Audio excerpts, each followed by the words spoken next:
Hello guys, this is a short video for anyone who has a Riva Bluetooth speaker with a dead battery.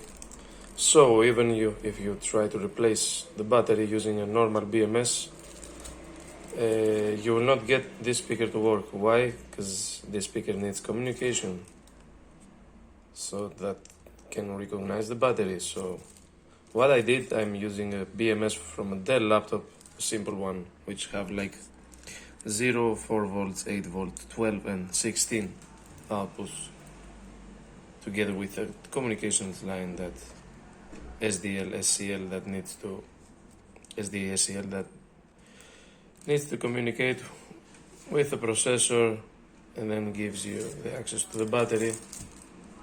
And now you can see that it's working fine.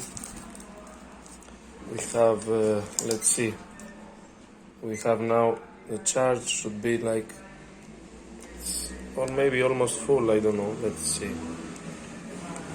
Give me a second, I'm not touching it properly. It's 16.3, so it's almost full, that's why it's green. When the voltage goes lower, go to orange and then red. This is a nice speaker by the way, the sound quality is decent.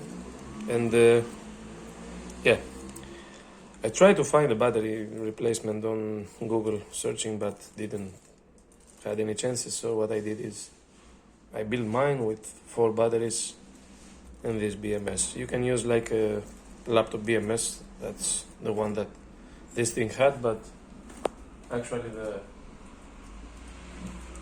the problem was that the BMS, not the batteries. The actual batteries were fine. The BMS was dead. So